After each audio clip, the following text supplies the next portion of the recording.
Good morning everyone. बच्चों, पिछली class में हमने आपको बताया था कि आर्टिकल 19 स्वतंत्रता का अधिकार। तो आज से हम लोग आर्टिकल 20 शुरू करेंगे, जीवन का अधिकार। यानी आर्टिकल 20 भी एक तरीके से देखो तो आर्टिकल 19 21 से मिला हुआ है, क्योंकि जब हम आर्टिकल 20 की बात करते हैं, जरा आपको पहले बता दूं मैं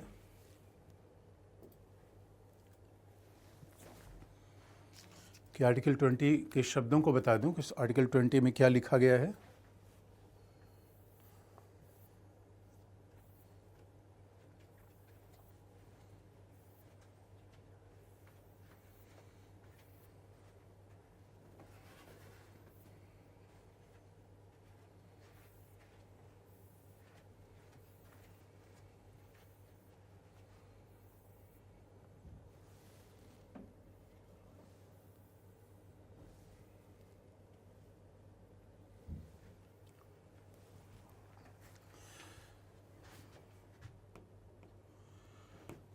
तो बच्चों, अपराधों के लिए दोष सिद्धि के संबंध में संरक्षण, इसका सीधा मतलब है कि आप जानते हो अपराधों के लिए दोष सिद्धि के संबंध में संरक्षण का मतलब ये होता है कि भारत में दो प्रकार की विधियां पाई जाती हैं। भारत में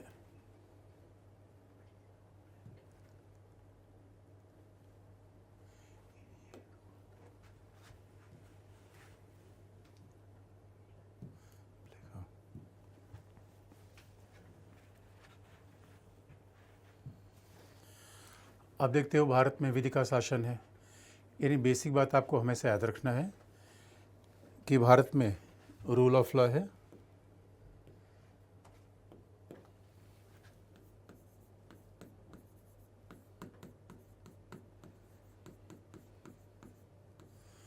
पहला भारत में रूल ऑफ लॉ है, विधि का शासन है।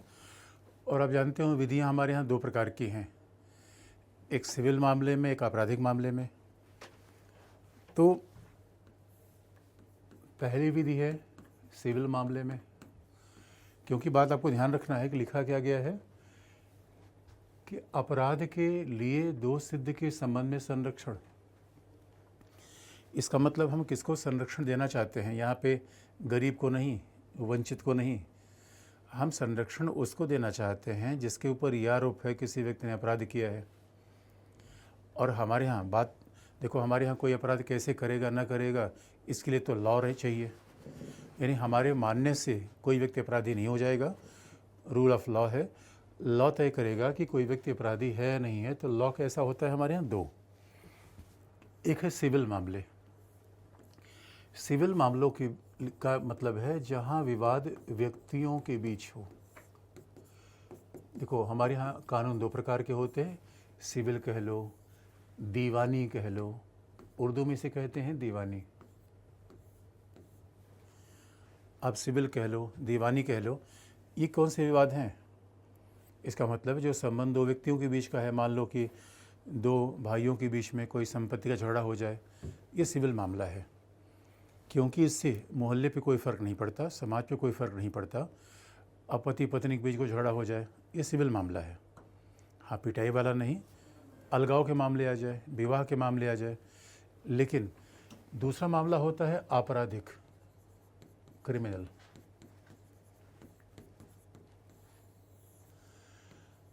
आपराधिक मामला ऐसा होता है जो समाज को प्रभावित करता है। वो केवल दो व्यक्तियों के बीच का मुद्दा नहीं है, ये पूरे समाज को प्रभावित करता है, कम्युनिटी को प्रभावित करता है। इसलिए आप देखते हो सिविल मामले में क्या होता है कि सिविल मामले में अगर कोई झगड़ा है तो संपत्ति एक्स की है, वाई है। सिविल मामले में झगड़ा मूलतः संपत्ति का होता है, या तो एक्स को दिया जाए, वाई को दिया जाए। लेकिन जब कोई मामला होता है क्रिमिनल, आपराधिक, तो आपराधिक मामले में स्वाभाविक रूप में दंड का प्रावधान होता है, पनिशमेंट का प्रावधान होता है। क्योंकि ये पूरा मामला क्या होता है, जो समुदाय के विरुद्ध किया जाए, ये आपराधिक मामला है।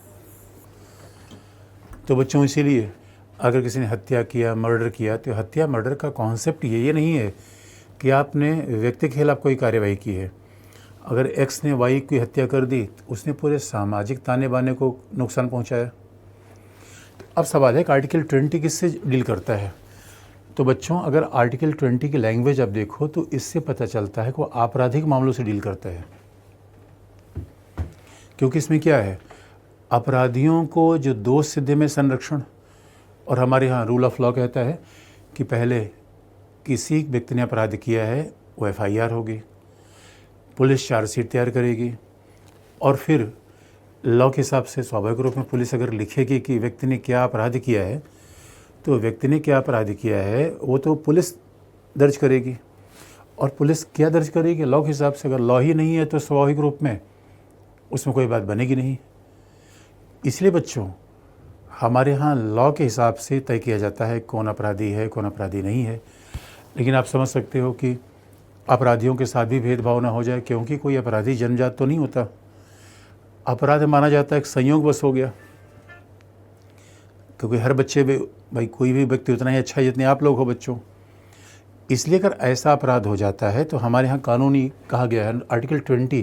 तो आर्टिकल 20 क्रिमिनल मामले के लिए है, ये बात हमें याद रखनी है, सिविल मामले के लिए नहीं है। क्योंकि आर्टिकल 20 की लैंग्वेज फिर मैं आपको याद दिला दूँ, अपराधों के लिए दोष सिद्ध के संबंध में संरक्षण, यानी हमारे यहाँ लॉरेंस बिश्नोई को भी संरक्षण है।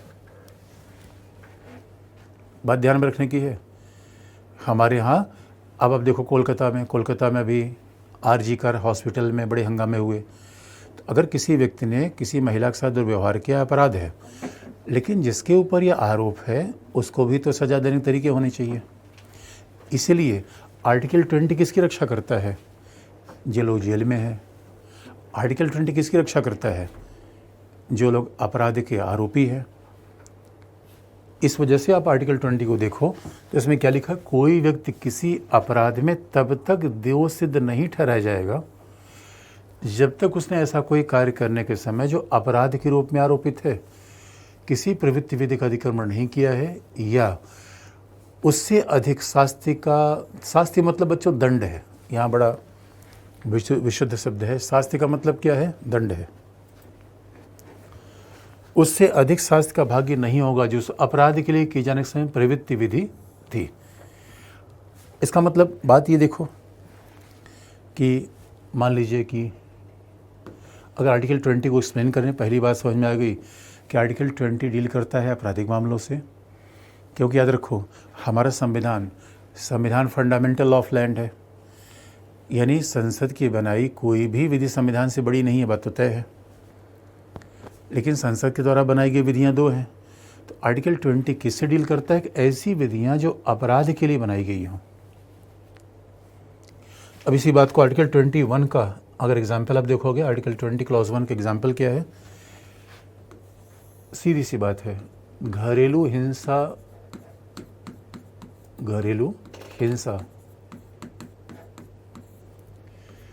निवारक अधिनियम।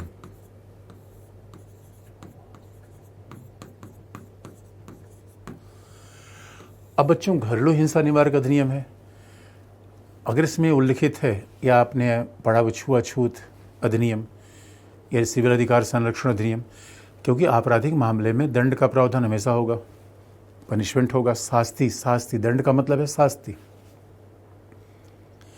तो अब सवाल है कि अगर घरेलू हिंसा निवारक अधिनियम बन गया 2005 में, इस अधिनियम को 2005 और उसके बाद के अपराधों के लिए लागू किया जाएगा। तो आपको ध्यान रखना है बच्चों कि मान लीजिए किसी ने अपराध किया 2001 में, अगर किसी व्यक्ति ने 2001 में अपराध किया तो ये कानून उसके लागू नहीं होगा। आपने अभी देखा होगा कभी भारत में दूसरा एग्जाम्पल है, 1 जुलाई 2024 से भारत में नए कानून आ गए। इन्हें IPC, IPC, CRPC इन सब के बजाय भारतीय न्याय संहिता। अब भारतीय न्याय संहिता अगर 1 जुलाई 2024 से आई हुई है तो ये भारतीय न्याय संहिता जो दंड के बारे में है, अपराध को नियंत्रित करने के बारे में है। ये न्याय संहिता 30 जून 2023 से लागू नहीं हो सकती। इसका सीधा मतलब है यह अपराध संहिता कब से लागू होगी? 1 जुलाई 2024 से। इसका मतलब है कि ये कानून, अब आप कहोगे मान लीजिए किसी ने अपराध किया था 30 जून 2024 को, तो क्या ये कानून जो भारतीय न्याय संहिता है,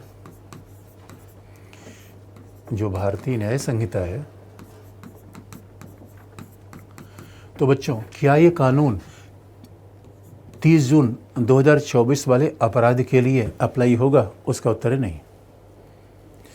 इसे 30 जून 2024 या उसके पहले जो कानून थे उसी के हिसाब से व्यक्ति को दंड दिया जाएगा। तो बात बड़ी ध्यान रखने की है कि जो कानून थे उसी के हिसाब से दंड दिया जाएगा। इसका मतलब ये है कि हमारा आर्टिकल 20 ये कह रहा है कि कोई भी कानून हमारे यहाँ जो बनेगा वह भविष्य लक्ष्य लागू होगा। कानून बच्चों 2 प्रकार का होता है, एक है फ्यूचरिस्टिक, प्रोस्पेक्टिव,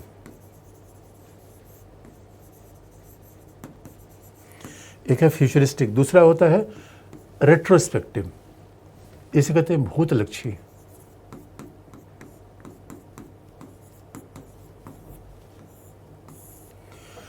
भूतलक्षी क्या कहते हैं बच्चों? रेट्रोस्पेक्टिव, यानी फ्रॉम बैकवर्ड डेट। यहाँ भूत का संबंध भूत प्रेत से बिल्कुल नहीं है, यहाँ भूत का संबंध है अतीत से। तो बच्चों जो कल था वो आपका अतीत है, आने वाला आपका भविष्य है, अभी वर्तमान है। इसलिए मेरे बच्चों याद रखना, जो आपराधिक मामले में निर्मित विधियां हैं वो भूतलक्षी का मतलब है 1 दिन पहले, 2 दिन पहले, 10 साल पहले, 20 साल पहले, 100 साल पहले, सब अतीत है, सब भूत है। तो जो 1 घंटे पहले आपके साथ हुआ वही भूत हो गया, जो 10 दिन पहले हुआ वही भूत हो गया। आपराधिक विधियां कभी भी अपने निर्माण के तिथि से पहले बैक डेट से लागू नहीं होंगी। पहली बात, आपराधिक विधियां अपने निर्माण के बैक डेट से, तो 30 जून 2024 क्या बैक डेट है। भारतीय न्याय संहिता कब से लागू होगी? 1 जुलाई से लागू हो गई, तो वो 2 जुलाई, 3 जुलाई, जो अपराध 30 जून को हुए थे, 25 जून को हुए थे, 26 जून को हुए थे, उसके लिए वो विधि लागू नहीं होगी। तो पहली बात याद रखना बच्चों। इसलिए क्योंकि आप देखोगे हमारे यहाँ अगर विधि, आप कहोगे सर ऐसा क्यों नहीं होता? भूत का मतलब अतीत, इसका मतलब आपराधिक विधियां हमारे यहाँ क्या होती हैं? भविष्यलक्षी होती हैं, ये प्रोस्पेक्टिव होती हैं। आज विधि बन गई तो कल लागू होगी, परसों लागू होगी, तरसों लागू होगी, बैकडेट से लागू नहीं होगी। अब आप कहोगे सर ऐसा क्यों होता है? तो उसका उत्तर है, देखो अगर हम क्रिमिनल कोई कानून है पहले से लगाएंगे तो उसका मिसयूज़ बहुत हो सकता है। आप जानते हो हमारी सरकार बदलती रहती है, नेता भी जेल जाते हैं। तो मान लो विपक्ष का कोई नेता आ गया और सरकार को, सत्ताधारी दल को लगा कि भाई इसको खोपचे में लेना है, तो क्या करेगा? वह आज के कानून को बदल देगा। तो जो अपराध में कोई विपक्षी दल का नेता है उसके लिए वो सज़ा बढ़ा देगा, कि पता चला 5 साल की सज़ा है तो बढ़ा के 15 साल कर देगा। इसलिए कहा गया आपराधिक मामलों में भूतलक्षी विधि लागू नहीं होगी। इसी बात को सिद्धांत में क्या कहा जाता है? रेट्रोस्पेक्टिव लॉ या एक्स पोस्ट फैक्टो लॉ। इसी बात को क्या कहा जाता है? भूतलक्षी विधि को एक्स पोस्ट फैक्टो लॉ। इसका मतलब इस लैटिन भाषा का शब्द है और इसका हिंदी आप क्या लिख रहे हो? भूतलक्षी विधि, एक्स पोस्ट फैक्टो।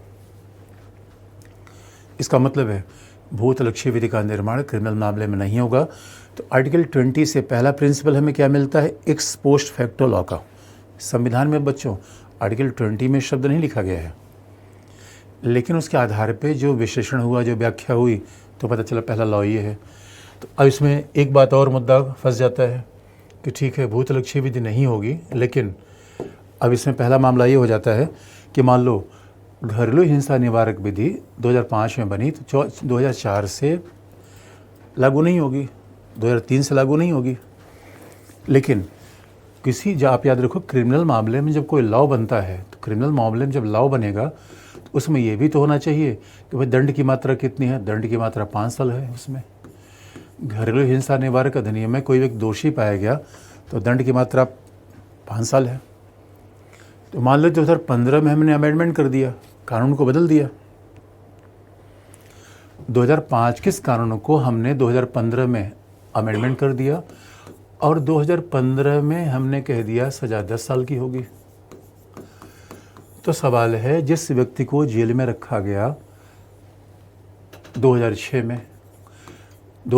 में व्यक्ति ने अपराध किया, कानून था 2005 में अपराध किया, 6 में अपराध किया, तो 2005 और 6 में अपराध किया तब दंड कितना मिला? उस समय दंड था 5 साल, लेकिन बाद में बढ़ाकर दंड कर दिया गया 10 साल। तो सवाल है कौन सा दंड व्यक्ति को दिया जाए? अगर व्यक्ति देखो हमारे तरह से यही संरक्षण है, व्यक्ति को प्रोटेक्शन क्यों दिया गया है? आपराधिक मामलों में व्यक्ति को संरक्षण क्यों दिया गया है कि अगर किसी व्यक्ति के द्वारा अगर अपराध किया गया है और बाद में संशोधन होकर दंड की मात्रा बढ़ा दी गई तो उस व्यक्ति को 10 वर्ष के बजाय 5 वर्ष की सज़ा ही मिलेगी बच्चों। क्योंकि लिखा क्या कि उस समय जो विधि लागू थी और उसमें जो दंड की मात्रा थी वही लगेगी, ज़्यादा नहीं लगेगी। इसलिए देखोगे हमारे यहाँ चीटिंग, अभी हमारे यहाँ क्या एक नया कानून आया है, नकल विरोधी कानून, एंटी चीटिंग एक्ट। तो जिसने अब 2024 में कानून आया तो किसी ने नकल किया था 2020 में, उसके लिए कानून लागू नहीं होगा। 2024 में कानून बना और नकल विरोधी कानून ने कह दिया भाई जो पकड़ा जाएगा उसके लिए हम, जो पेपर आउट कराएगा उसके लिए हम आजीवन कारावास दे देंगे, और कल के लिए 2026 में आ गया कि उसके डेथ पेनल्टी दे देंगे। तो जब 2024 का कानून है तो उसके लिए आजीवन कारावास ही होगा, डेथ पेनल्टी नहीं होगी। आपको कि सर मान लो कि अभी नकल विरोधी कानून में सज़ा है, अभी तो कह दिया गया 5 साल की सज़ा मिलेगी, बाद में कह दिया गया सज़ा की मात्रा 2015 में, हम ज़रा उल्टा सोच लें, अभी कहा गया कि सज़ा की मात्रा कितनी होगी? 5 साल। मान लो कोई अपराध हुआ 2006 में, सज़ा की मात्रा है 5 साल, 2015 में हमने सज़ा की मात्रा घटाकर कर दिया 3 साल। तो क्या इसका फ़ायदा व्यक्ति को मिलेगा? उत्तर है हाँ। इस संविधान में लिखा नहीं गया है, ये न्यायालय की व्याख्या है। इस संविधान में लिखा नहीं गया है, ये न्यायालय की व्याख्या है। इसलिए बात को ध्यान में रखने की है कि भूतलक्षी विधि भारत में नहीं बन सकती, और इसका सीधा मतलब है कोई भी विधि जब बनेगी तो उसके पहले जो अपराध किए गए हैं उससे किसी व्यक्ति को दंडित नहीं किया जाएगा। तो विधि बैकडेट से लागू नहीं होगी, यही आर्टिकल 21 का पहला मतलब है। तो आप समझ लो हमारे लोकतांत्रिक से खास बात क्या है कि हम ऐसे भी व्यक्तियों को संरक्षित करते हैं जिसने ये अपराध किया था। लेकिन दूसरी बात,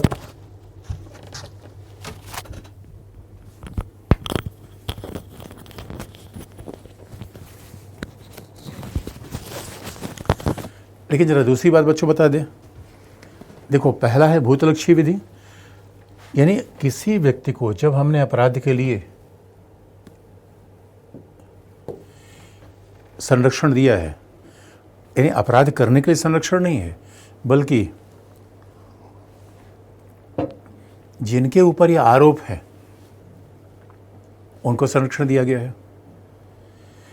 तो केवल भूतलक्षी विधि नहीं बनेगी या भूतलक्षी विधि का निर्माण नहीं होगा, केवल इतनी बात नहीं है। इसमें यह भी है कि मान लीजिए किसी व्यक्ति ने दंड अपराध किया तो इसमें कहा गया है कि दोहरा दंड भी नहीं होगा। आर्टिकल 20 में 3 प्रिंसिपल हैं।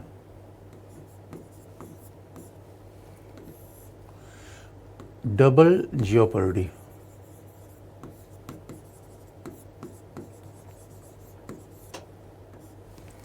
दोहरा दंड नहीं होगा। और ऐसे देखा जाए कि कैसे व्यक्ति को संरक्षण किया गया है जिसके ऊपर आरोप कमा है, तो एक तो डबल जॉपर्डी है, फिर तीसरा है कि प्रिंसिपल ऑफ सेल्फ इनक्रिमिनेशन, अपने विरुद्ध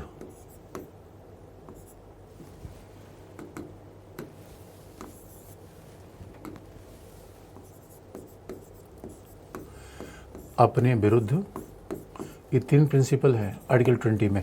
और 3 प्रिंसिपल सैद्धांतिक तौर पर हैं। देखो आर्टिकल में नहीं लिखे गए हैं, न्यायालय ने व्याख्या की, विधि के विशेषज्ञों ने व्याख्या की। अपने विरुद्ध गवाही देने, अपने विरुद्ध गवाही देने के लिए स्वतंत्रता, गवाही न देने के लिए स्वतंत्रता, इसे इंग्लिश में कहते हैं प्रिंसिपल ऑफ सेल्फ इनक्रिमिनेशन।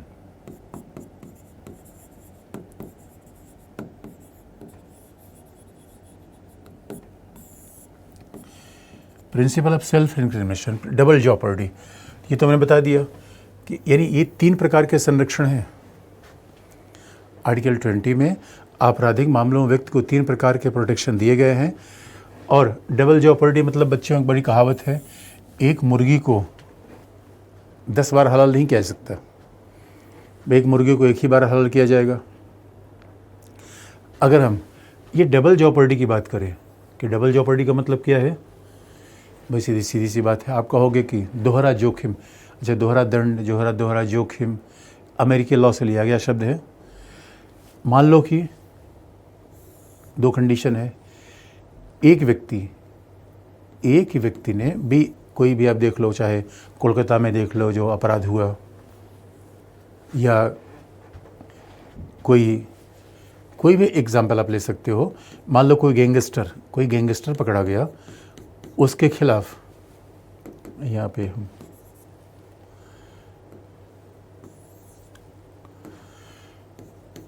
कोई गैंगस्टर पकड़ा गया, उसके खिलाफ हत्या का मामला दर्ज कर लिया गया। अब हत्या का मामला दर्ज कर लिया गया तो आप जानते हो कि हमारे यहाँ हत्या के मामले में दर्ज करने में किसी व्यक्ति को दोषी है नहीं है ये तय करता है न्यायालय। अपराध के मामले में न्यायालय का मतलब कहोगे सर कौन सा न्यायालय, डिस्ट्रिक्ट कोर्ट, हाई कोर्ट या सुप्रीम कोर्ट? तो आप याद रखना, हमारे यहाँ जो पहला न्यायालय है वो कौन है, जनपद न्यायालय। जनपद न्यायालय कह लो, डिस्ट्रिक्ट कोर्ट कह लो, ट्रायल कोर्ट कह लो।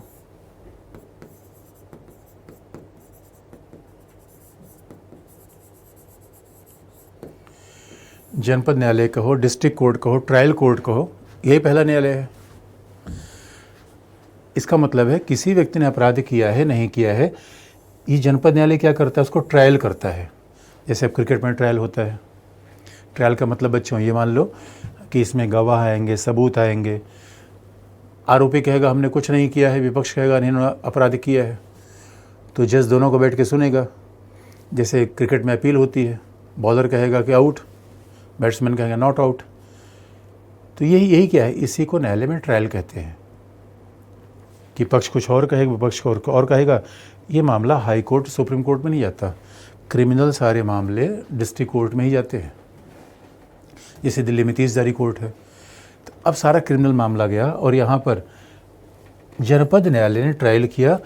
और ये इसका मतलब है जनपद न्यायालय जब ट्रायल करती है तो जो सरकारी पक्ष होता है, सरकारी पक्ष क्या करता है, व्यक्ति को अभियोजित करता है, प्रोसिक्यूशन करता है, और जो अपराधी है वो अपना बचाव करता है। अपराधी अपना बचाव करता है। तो अब इसी प्रक्रिया को कहते हैं ट्रायल। तो कोई गैंगस्टर है, गोगी से क्या सब, तो अभियोजित करेगा कि भाई आपके ऊपर यह अपराध है, आपने ये किया। अपराधी कहेगा मैं नहीं किया, तो सब अपना गवाह सबूत लाएंगे। इसी प्रक्रिया को कहते हैं ट्रायल। तो बच्चों मान लो कि इस पूरी प्रक्रिया में न्यायपालिका ने सुनवाई करते हुए व्यक्ति को सजा दे दी, व्यक्ति को कह दिया कि नहीं भाई आपके ऊपर अपराध सिद्ध होता है या निर्दोष। भाई न्यायालय कुछ भी कह सकता है, न्यायालय ये कह सकता है कि नहीं व्यक्ति निर्दोष है। अगर डिस्ट्रिक्ट कोर्ट ने इसे कह दिया निर्दोष है या इसे कन्विक्शन नहीं किया, या इसे ये कह दिया कि व्यक्ति दोष मुक्त है। अगर ये कह दिया अपराधी है, दोबारा कोई ये नहीं कह सकता। मान लो कि कोर्ट ने कहा भाई जाओ तुम फ्री, तो डिस्ट्रिक्ट कोर्ट में दोबारा अभियोजन या सरकारी पक्ष नहीं जाएगा, नहीं दोबारा इसे प्रोसिक्यूशन किया जाए। इसलिए बच्चों, अब आप कहोगे सर ये बताओ, अगर मान लो कि इसमें से दोनों पक्ष को डिससेटिस्फाई हो तो क्या करेगा? डिससेटिस्फाई हो तो हाई कोर्ट जाए, सुप्रीम कोर्ट जाए। बच्चों ध्यान से सुनना, अपील हो सकती है, अपील करना अलग बात है, लेकिन एक ही क्रिमिनल मामले में एक ही व्यक्ति को 2 बार अभियोजित और दंडित नहीं किया जा सकता। फिर से आपको याद दिला दें, जो बात ध्यान सुनने की, एक ही व्यक्ति होना चाहिए, अपराधी एक होना चाहिए। अगर 5 व्यक्ति हैं तो स्वाभाविक रूप में 5 बार ट्रायल होगा। और दूसरी बात है, अगर अपराध 5 होगा तो 5 बार ट्रायल होगा। इसलिए याद रखो, अगर किसी व्यक्ति ने 4 साल में 4 अपराध किया तो चारों का ट्रायल अलग अलग होगा और उसमें चारों को सज़ा अलग अलग मिलेगी। तो आप कहोगे सर ये बताओ, चारों की सज़ा वो आदमी काटे कैसे? वो तरीका न्यायाधीश बता देता है कि सज़ा किस तरीके से उसको दी जाएगी। न्यायाधीश तय कर देता है, साथ साथ काटेगा, अलग अलग काटेगा, वो न्यायाधीश निर्णय में लिख देता है। इसका मतलब है एक ही व्यक्ति को एक ही अपराध के मामले में एक से ज़्यादा बार अभियोजित और दंडित नहीं किया जाएगा। तो अब आप आर्टिकल 20 को देख लो। आर्टिकल 20 के 2 में क्या लिखा गया है? आर्टिकल 20 क्लॉज 2 में लिखा गया है, किसी व्यक्ति को एक ही अपराध के लिए एक बार से अधिक अभियोजित और दंडित नहीं किया जाएगा। यही बात तो है। तो क्लॉज 2 ऑफ आर्टिकल 20 में यही बात लिखी गई है। इसका मतलब है दोहरा जोखिम नहीं होगा, दोबारा आपको अभियोजित और दंडित नहीं किया जाएगा।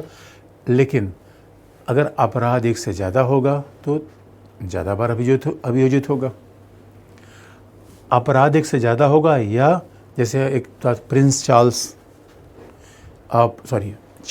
Sobhraj, not Prince Charles Sobhraj serial killer, आजकल तो तमाम सीरियल किलर है।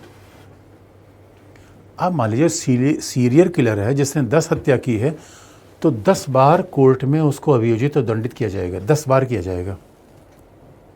आपने देखोगे बिहार में लालू प्रसाद यादव के खिलाफ चारा घोटाले का मामला था, तो उनके खिलाफ 3 बार अभियोजन हुआ, क्योंकि 3 अलग अलग घोटाले थे। तो अगर 3 घोटाला होगा तो होगा, एक ही मामले में एक व्यक्ति को एक से ज़्यादा बार अभियोजित नहीं किया जाएगा। अब फिर इसमें सवाल ये होता है बच्चों, मान लो कोई IAS ऑफिसर है, अब कहीं भ्रष्टाचार में पकड़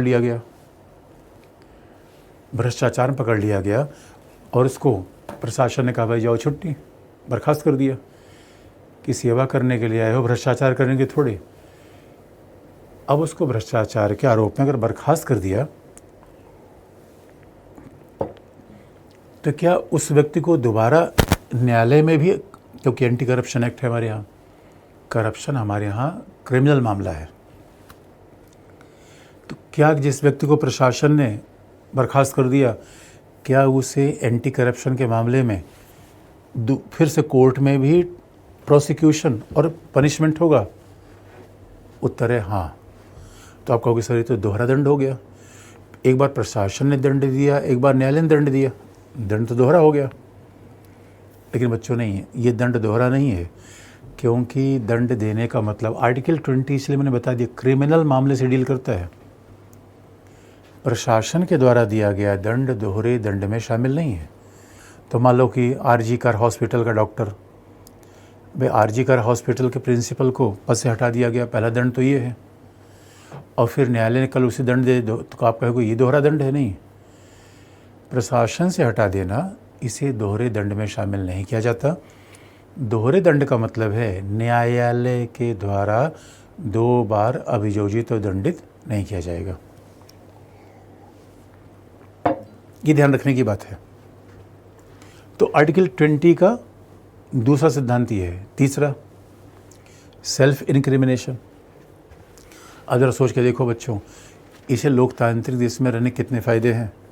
ये सब चाइना में नहीं मिलता, ये सब आपको UAE में नहीं मिलेगा, और आप देखोगे सेल्फ इंक्रिमिनेशन का मतलब है, अगर मान लीजिए किसी को हॉस्पिटल लाया, किसी को पुलिस ने पकड़ लिया और पुलिस कह रही है कि तुम बताओ गवाह कहाँ, तुम्हारे पास खिलाफ सबूत क्या है।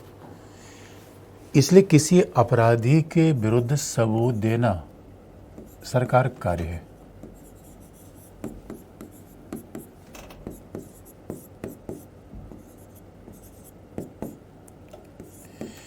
किसी अपराधी के विरुद्ध सबूत प्रस्तुत करना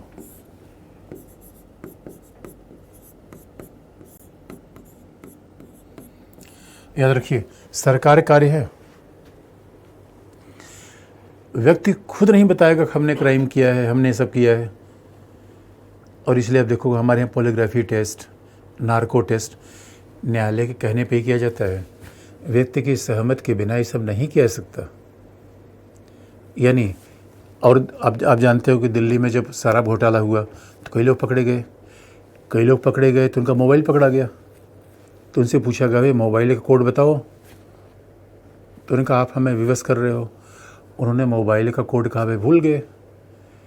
इसलिए बच्चों क्या होता है हमारे यहाँ, ज़रा सोच के देखो, पुलिस कई बार इसी सबूत को इकट्ठा करने के लिए, क्योंकि हमारे याद रखना हमारे यहाँ एक मूवी आई थी जिसमें कहा गया था कि हत्या भी होगी, मर्डर भी होगा, लेकिन सबूत नहीं होगा। हमारे याद रखो न्यायालय सबूत देखता है। अगर सबूत कोई नहीं ला पाए तो किसी व्यक्ति को दंडित किया ही नहीं जा पाएगा। इसलिए आप देख रहे हो जो बड़े बड़े गैंगस्टर हैं वो लोगों को धमकी देते हैं, सबूत ही मिटा देते हैं। तो ये बड़ा इंटरेस्टिंग पार्ट है कि अपराधी के विरुद्ध जो विटनेस है, कई बार विटनेस को धमका दिया जाता है। अपराधी के खिलाफ इसलिए जब अपराधी को पुलिस पकड़ती है तो पुलिस के सामने कह देगा कि भाई हाँ हमने ये किया, हमने ये सब कर दिया। और जैसे जज के सामने जाएगा क्या कह देगा, पुलिस ने हमें धमका कर ये सब कहलाया है, हमने कुछ कहा ही नहीं है, पुलिस ने हमें फंसाया है। इसलिए कहा जाता है कि पुलिस ने जो बात कही है वो तभी इंटरेस्टिंग, तभी बात मानी जाएगी जब पुलिस उसके खिलाफ कोई सबूत दे पाए। तो व्यक्ति के खिलाफ कोई सबूत होगा नहीं। आप कहोगे कि सर नार्को टेस्ट तो वो कोलकाता मामले में किया गया। हाँ, न्यायालय के इंटरफेरेंस के बाद किया जा सकता है, अगर न्यायालय आदेश दे तब किया जा सकता है, उसे भी सबूत नहीं माना जाता। तो आप कहोगे सर ये बताओ कि अगर सीसीटीवी कैमरा में किसी का सबूत मिल जाए तो उसका उत्तर है भाई इसको ज़बरदस्ती सबूत नहीं माना जाएगा। लेकिन किसी व्यक्ति को ज़बरदस्ती यानी अपराधी के खिलाफ सारा सबूत प्रस्तुत करना राज्य काम है, सरकार काम है। इसलिए बच्चों आज देखो आजकल कितना मिसयूज़ हो रहा है हमारे इन प्रावधानों का। अपराधी बड़ा शातिर हो गया है। आजकल अपराधी इतने शातिर हो गए हैं क्योंकि अपराध कर रहे हैं, सबूत छोड़ नहीं रहे हैं। इसलिए वो लोगों को दंडित करना बहुत कठिन हो गया है। अपराध के बाद लोगों को अब दंडित कर ही नहीं पाओगे क्योंकि उनके खिलाफ सबूत कहाँ से लाओगे अब। और पुलिस हमारे यहाँ इतनी एफिशिएंट नहीं है और इसलिए बार बार कहा जा रहा है कि अब कुछ ऐसा किया जाए कि सीसीटीवी कैमरे टेक्नोलॉजी को बढ़ाया जाए, सीसीटीवी कैमरा अच्छा होना चाहिए जिससे अपराधियों के खिलाफ सबूतों को प्रभावी तौर पर इकट्ठा किया जा सके। लेकिन अभी ऐसा नहीं हो पा रहा। तो यह आर्टिकल 20 है, ये 3 सिद्धांत है इसके। ये मेरे बच्चों 3 सिद्धांत है। अब जरा मैं बच्चों कमेंट देख लेता हूँ कि बच्चों कमेंट क्या है। वैसे कमेंट क्या कर रहे हैं बच्चे कमेंट?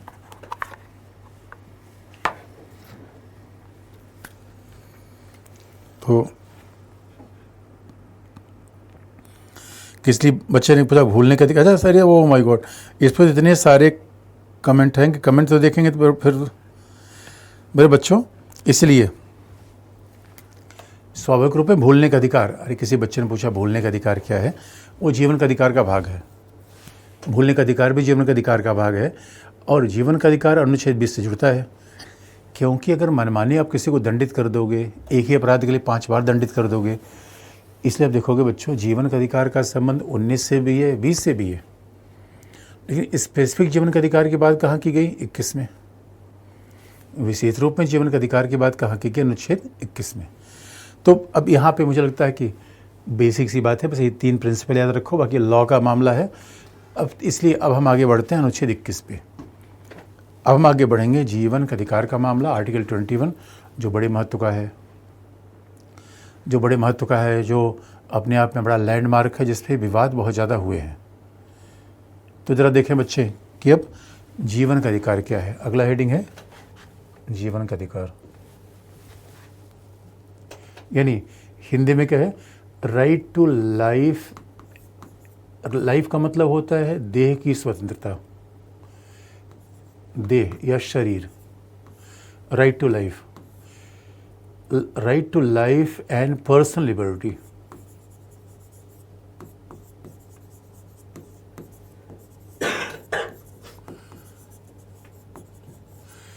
देह और पर्सनल लिबर्टी, राइट, यानी जीवन और दैहिक स्वतंत्रता।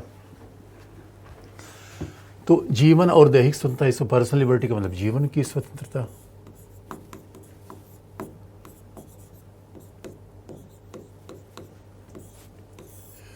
Right to life and personal liberty. तो बच्चों ज़रा देखो, राइट टू लाइफ, अच्छा राइट टू लाइफ का मतलब क्या है।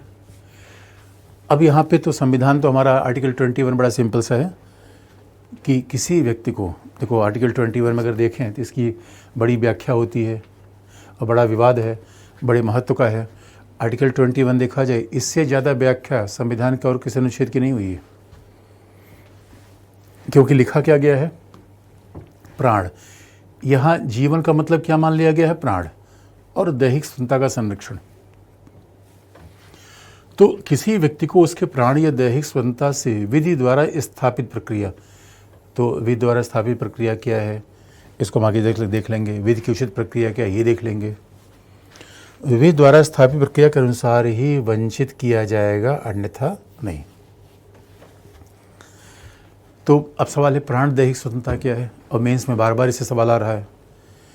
तो बच्चों एक तरीका मैं आपको बता दूं लिखने का, उसके बाद विवाद आपको बता दूं। इस पे विवाद क्या है विधि के, और ख़ास तौर पे देखोगे मेंस में आज तक ये नहीं पूछा गया कि विधि द्वारा स्थापित प्रक्रिया क्या है, क्योंकि मेंस में एप्लीकेशन वाला बात ज़्यादा पूछा जाता है।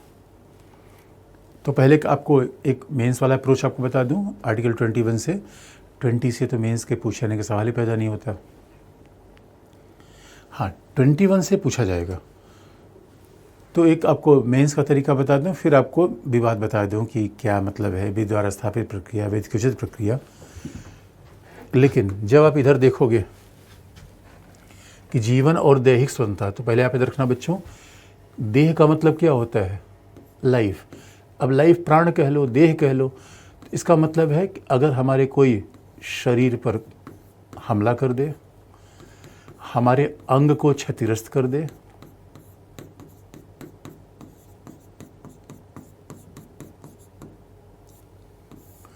हमें मनमानी जेल में बंद कर दे, मनमानी कैद कर ले, विधि के उल्लंघन के बाद नहीं बल्कि मनमानी कैद में रख ले, तो बच्चों ये हमारा फिर देह का अधिकार उल्लंघन होगा।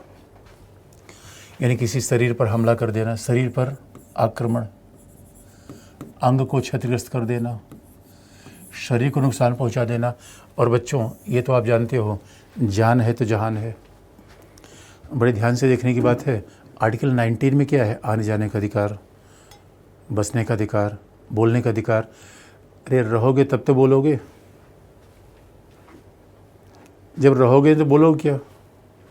अरे जीना ज़रूरी है मेरे बच्चों, जियोगे तब तो बोलोगे, जियोगे तब तो आओ जाओगे, अरे जियोगे तब तो समूह संगठन का निर्माण करोगे,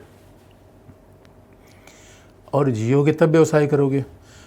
पढ़ने के लिए भी जीना जरूरी है। यानी इसलिए बोले प्राण बची लाखों पाए।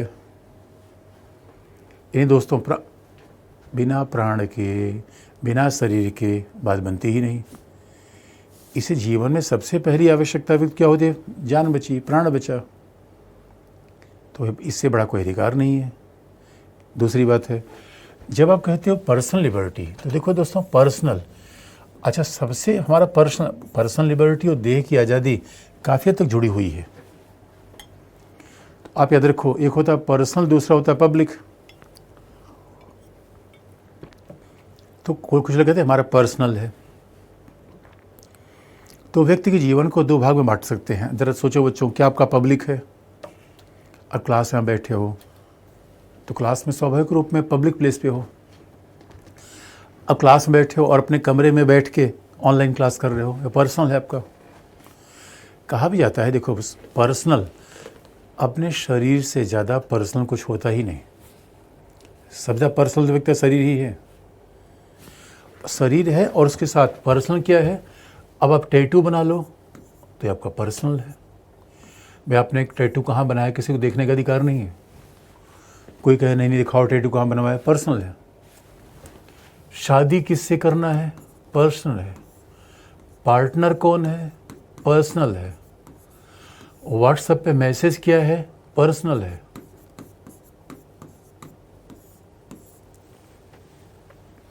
ये सब पर्सनल है।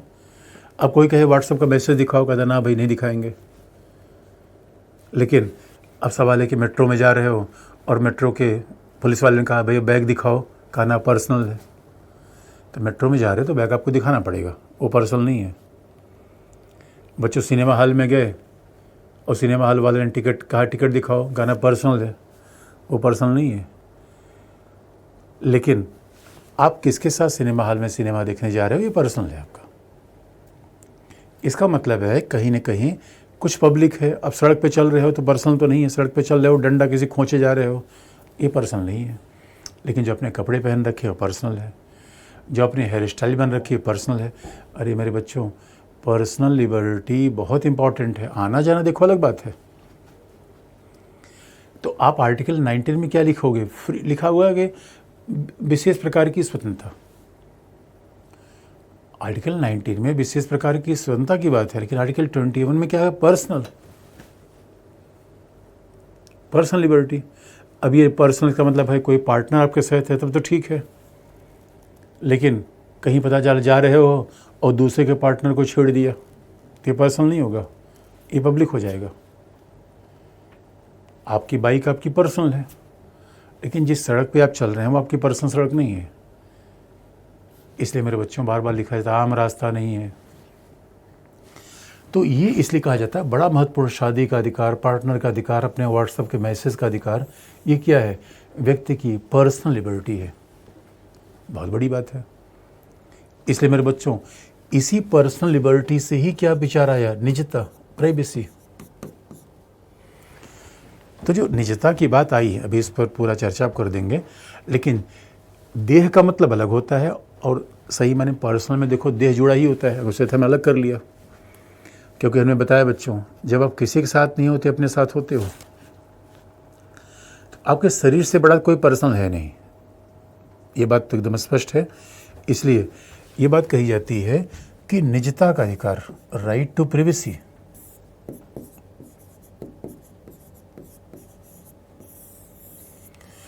Right to privacy is the most important.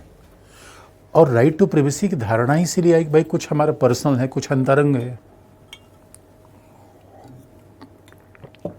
अब आप डॉक्टर से दिखाने गए, डॉक्टर ने आपको बताया कि ये ट्रीटमेंट लो, ये प्रॉब्लम है, वो आपका पर्सनल रिपोर्ट है, उसको किसी को शेयर करने की आवश्यकता नहीं है। इसलिए बच्चों में तो कुछ दिनों पहले सरकार कह रही थी आधार कार्ड दिखा दो, और आधार कार्ड बनवाने में हमारा आँख के ले लिया। सोचो, आँख की पुतली भी ले रहा है और कह रहा है फिंगरप्रिंट भी दिखा दो। तो अब बड़ा इंटरेस्टिंग भाई बात, शरीर से पर्सनल ज़्यादा कौन है। इसलिए मेरे बच्चों में कुछ दिनों पहले क्या हुआ था, आजकल आर्टिफिशियल इंटेलिजेंस पर्सनल पे भी हमला कर रहा है। कुछ दिनों पहले बड़ा विवाद हुआ था। एयरपोर्ट ने क्या कहा कि अब हम लोगों की स्क्रीनिंग करने के लिए बाकायदा हम एक ऐसा सिस्टम बनाएंगे जहां हम खड़े खड़े लोगों को स्क्रीन कर लेंगे। इसका मतलब है कि हमें किसी व्यक्ति को फिजिकल चेक करने की आवश्यकता नहीं है। तो लोगों ने कहा भी भाई एयरलाइंस हमारा फ़ोटो लेकर क्या करेंगे। इससे बच्चों, कुछ चीज़ें पर्सनल होती है, कुछ ही पब्लिक। यानी हम ये मान के चल रहे हैं कि हमारा संविधान मान चलता है कि हमारे जीवन का एक भाग ऐसा है जो केवल हमारे से ही संबंधित है।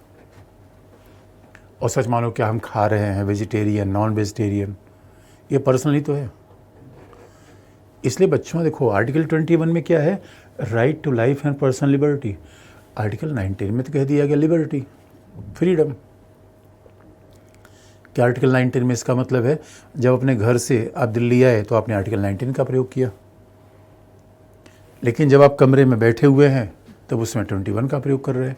आप कमरे में बैठे हुए हैं, अचानक बिना कोई पूछे, इसलिए देखो कहा भी जाता है होटल वगैरह में कि नॉक करके आओ भाई, इसका मतलब पहले खटखटा लो तब उसके बाद आओ।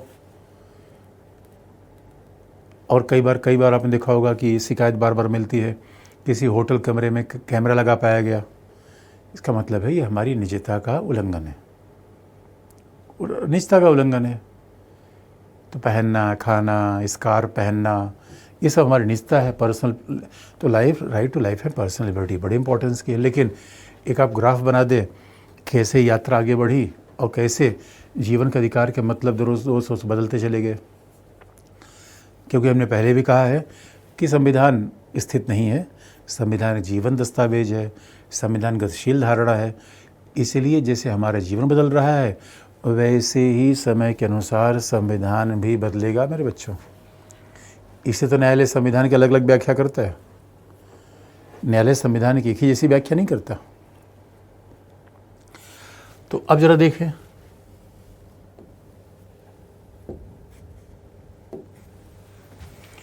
कि जीवन के अधिकार की व्याख्या कैसे की गई। जीवन एवं दैहिक स्वतंत्रता। एक आपको मेंस का ग्राफ में बना दूं कि जीवन दैहिक स्वतंत्रता की व्याख्या कैसे करोगे। पहला बात देखो, 1950 में जीवन और दैहिक स्वतंत्रता की संकीर्ण व्याख्या की गई। 1976 में ये व्याख्या बदल गई, 1978 में।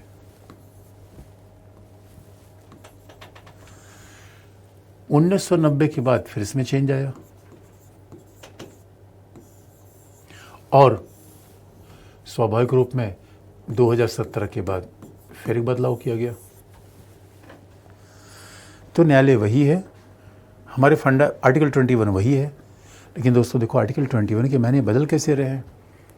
ये मेंस का अप्रोच है। उसके बाद विधि द्वारा स्थापित प्रक्रिया, विधि की उचित प्रक्रिया, ये आपको बता देंगे, वो फैक्ट है।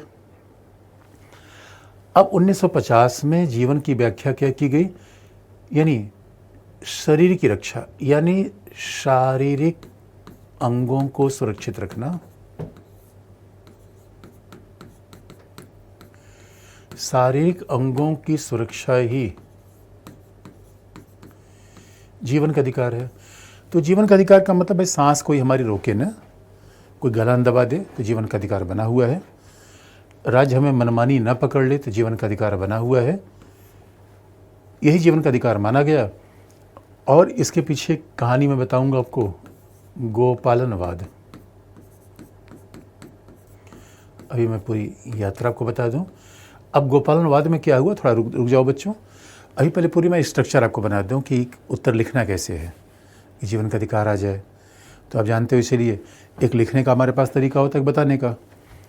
अब सवाल है कि 1978 तक आती थी जीवन का अधिकार, सुरक्षा का अधिकार नहीं, सांस लेने का अधिकार नहीं। यहाँ जीवन का अधिकार क्या भाई, आपकी सांस चल रही है, इसका मतलब है किसी व्यक्ति को जेल के भीतर भी जीवन का अधिकार बना हुआ है। अगर कोई व्यक्ति जेल के भीतर है, जेल के भीतर भी जीवन का अधिकार है, क्योंकि व्यक्ति को मारा तो नहीं जा रहा है। जेल के भीतर भी व्यक्ति का जीवन का अधिकार बना हुआ है, क्योंकि जेल के भीतर ऐसा थोड़ी है किसी को प्रताड़ित किया गया। जेल के भीतर आर्टिकल 19 नहीं मिलेगा, आर्टिकल 21 मिलेगा। अब ये नहीं बच्चों की जेल में कोई पकड़ के आपको खोपचे में कूटना शुरू कर दे, उसके बाद कंबल उड़ा के पीटे। कई बार भारतीय जेल में ऐसा हो जाता है। लेकिन जीवन का अधिकार आते आते गरिमा में जीवन बदल गया दोस्तों। गरिमा में अधिकार 1978 तक आते आते राइट टू लाइफ भी डिग्निटी हो गया। अब बिना देखो यहाँ पे गरिमा में जीवन का अधिकार। अब right to life with dignity का मतलब क्या होता है।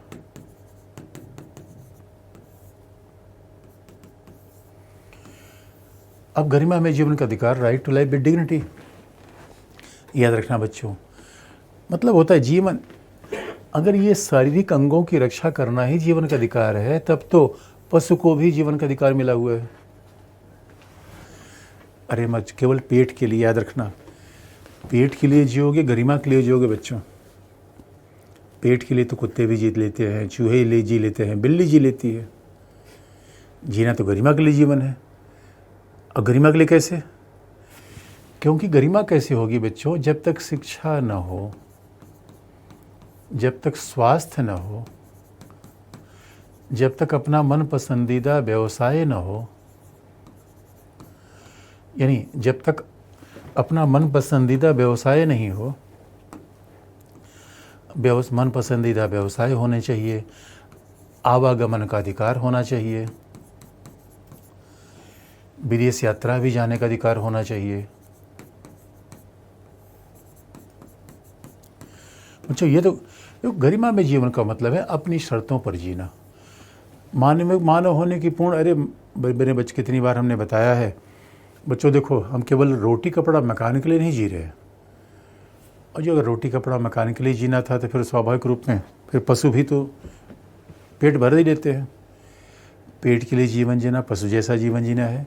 इसे कोई ये कहे कि जीवन का अधिकार क्या है, कि भाई हम आपको मार नहीं रहे हैं, बस आपको जेल में रखे हुए हैं, आपका जीवन का अधिकार बना हुआ है, तो उत्तर ही नहीं बना हुआ है। अब आप कहोगे सर ये बताओ, जब कह रहे हो व्यवसाय का अधिकार, आवागमन का अधिकार, निवास का अधिकार, अरे ये तो आर्टिकल 19 है। तो सवाल यही तो है मेरे बच्चों, आर्टिकल 19, 21 ये दोनों एक दूसरे से मिल जाएंगे, अलग अलग है ही नहीं है। अब ये फैक्ट अभी आपको बता दें, गोपालन केस में क्या हुआ। गोपाल ने अलग अलग कहा था, लेकिन एक बार मेंस हो, क्योंकि मेंस में अगर गोपाल ने ऐसे केस लिखेंगे, केस के हिसाब से लिख नहीं पाएंगे, केस फैक्ट ले बता देंगे आपको। तो जीवन का अधिकार में, गरिमा में जीवन का अधिकार का मतलब है कि भाई कोई विदेश जाना चाहता है, कोई फिल्म बनाना चाहता है, इसका मतलब है हर व्यक्ति के जीवन का तरीका अलग है, उसका हम सम्मान करें। और अब ये नहीं, जीवन का अधिकार का मतलब ये थोड़ी है बच्चों, अगर जीवन का अधिकार सांस चलने का अधिकार है, खाने पीने का अधिकार है, तो कोरोना में ज़रा सोच के देखो, जब कोविड-19 लगा था तो उसके बाद लोग घर के बाहर जाके झांकते थे, कई घर के बाहर जाके पुलिस कहती थी घर के बाहर मत निकलो, फिर भी निकलते थे। इसका मतलब है केवल दड़बे में रहना ये जीवन का अधिकार नहीं है। अपनी इच्छा अनुसार, अपनी पसंद के अनुसार जीवन जीना ये गरिमा में अधिकार है। और ये बात न्यायालय ने कहा मानेका गांधी केस में। तो ऐसा क्या हुआ था कि जो मानेका गांधी केस में जीवन का अधिकार को न्यायपालिका ने बदल दिया, यानी शारीरिक अधिकार को गरिमा में जीवन के अधिकार में बदल दिया। क्योंकि याद रखना, पशुओं के लिए गरिमा की आवश्यकता नहीं होती। अभी किसी कुत्ते को रोटी, एक बार रोटी दो, दूसरी बार 2 डंडा मार दो, तीसरी बार फिर आएगा। व्यक्ति के साथ ऐसा नहीं है। कई बार किसी बच्चे को डांट दोगे, भले आपको छोटा भाई ही है, वो बहुत बुरा मान जाता है। और बच्चों गरिमा का अधिकार तब हमने देखा, एक हम लोग बारात में गए थे, दादाजी वहाँ खड़े थे, सब लोग बारात में खाए जा रहे थे। दादाजी से पूछा गया कि भाई दादाजी आप भी खा लो, आप खड़े क्यों हो? अगर भाई कोई पूछेगा तब तो खा लेंगे, कोई जानवर थोड़े हैं। तो बच्चों पहले गरिमा की बात बहुत होती थी।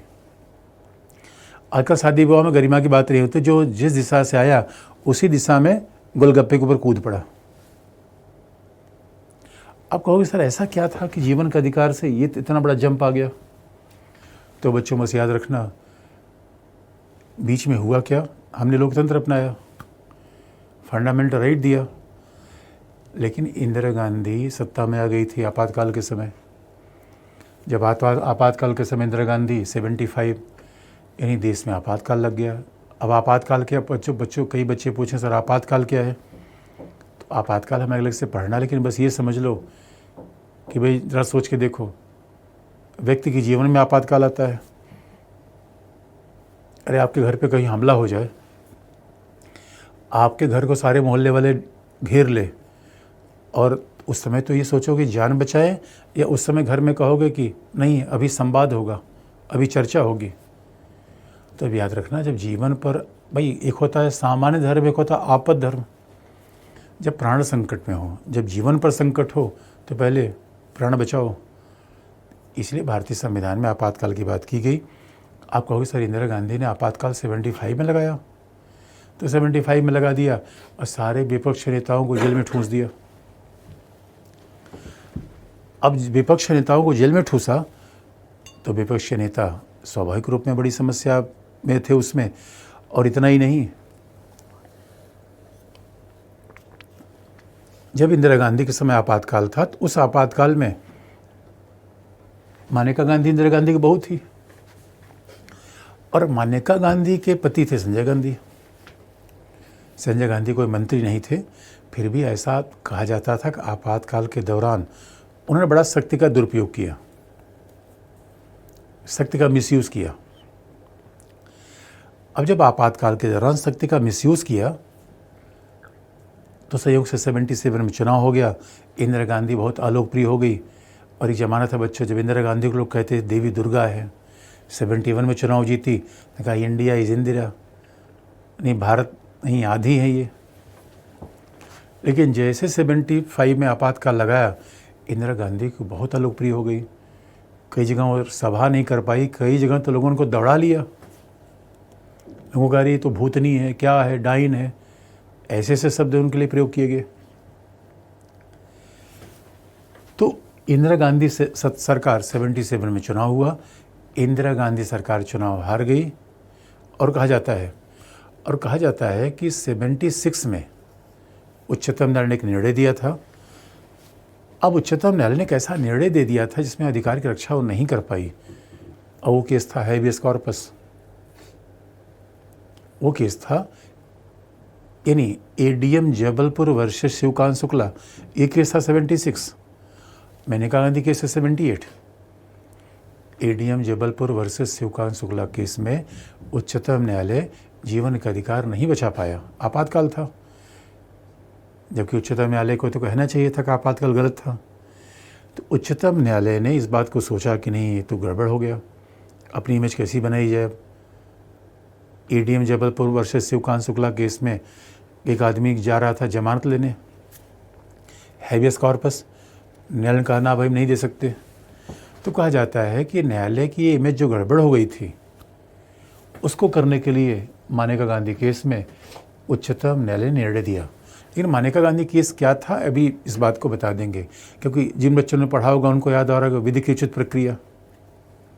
हाँ, विधि की उचित प्रक्रिया थी। लेकिन बच्चों विधि की उचित प्रक्रिया क्या है, ये सब अभी मूल मुद्दा क्या है कि जीवन का अधिकार का विस्तार कैसे हुआ। यानी बात ध्यान समझने की है, अगर आपातकाल न लगा होता तो शायद उच्चतम न्यायालय के जीवन के अधिकार की व्याख्या में ऐसा विस्तार न होता। इससे फिर दिखता है कि संविधान गतिशील दस्तावेज है, समय के अनुसार संविधान में परिवर्तन होगा, न्यायालय उसमें परिवर्तन करेगी, ये स्वाभाविक है। ये तो बिल्कुल स्वाभाविक है। अब जीवन का अधिकार बढ़ गया और आप देखोगे बच्चों फिर जीवन का अधिकार कैसे आगे बढ़ा। पहला तो मानेका गांधी केस, गोपालन केस, एडीएम जबलपुर केस अभी आपको अलग से बता देंगे। विधि की स्थापित प्रक्रिया कैसी आई, विधि की उचित प्रक्रिया क्या है, इसे भी आपको अलग से बता देंगे। लेकिन उसका लिखने में इंपॉर्टेंस नहीं आएगा। फिर आप क्या बताओगे, 90 के बाद जीवन का अधिकार कैसे आगे बढ़ा। बच्चों 90 के बाद एक तरफ उदारीकरण, भूमंडलीकरण, दुनिया बदल गई। पूरी दुनिया ऐसा लगा कि बाजार हो गया है। और इस उदारीकरण भूमंडलीकरण में एक नई समस्या आई, पर्यावरण। तो उच्चतम न्यायालय ने जीवन का अधिकार का तो बढ़ा ही दिया था। और दिल्ली जैसे शहरों में आप देख रहे हो कि आज के डेट में और रोटी कपड़ा मकान चैलेंज नहीं है, चैलेंज है प्रदूषण। तो अब उच्चतम न्यायालय ने कहा कि ना भाई, प्रदूषण भी जीवन के अधिकार का उल्लंघन है।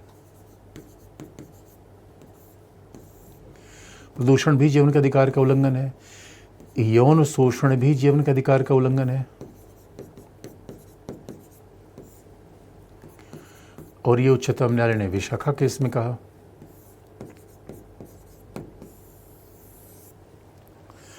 अब देखो जीवन का अधिकार बढ़ने लगा।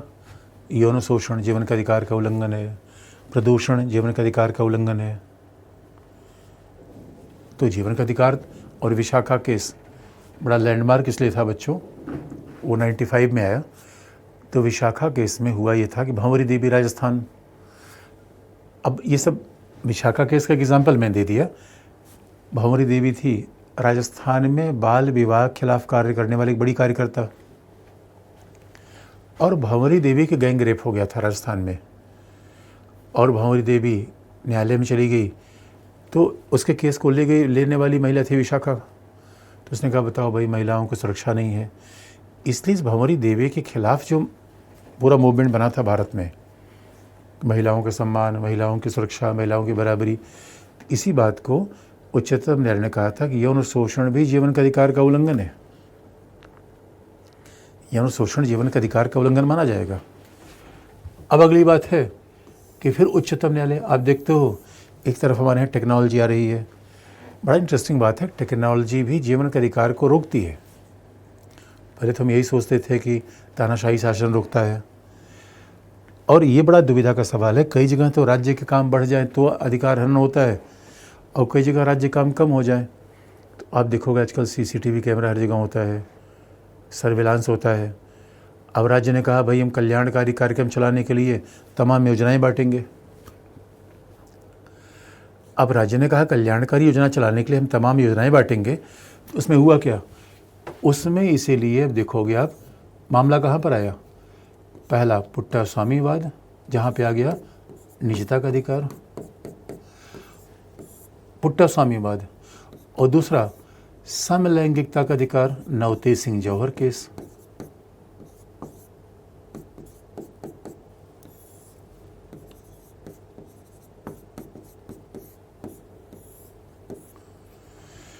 तो अब देखो जीवन के अधिकार की व्याख्या कहाँ से चली थी बच्चों? पुट्टा स्वामी केस का शायद मैंने कहीं रेफरेंस दिया था आपको, फिर हम आगे अभी बता देंगे।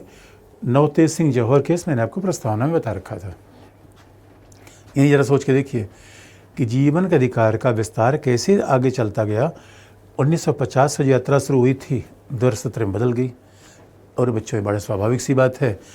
इसलिए अगर मेंस में कुछ सवाल लिखना आ जाए कि जीवन के अधिकार का विस्तार कैसे हुआ और इसके कारण क्या है, तब वहाँ विधि द्वारा स्थापित प्रक्रिया, विधि की उचित प्रक्रिया, सब चीज़ें नहीं लिख पाएंगे।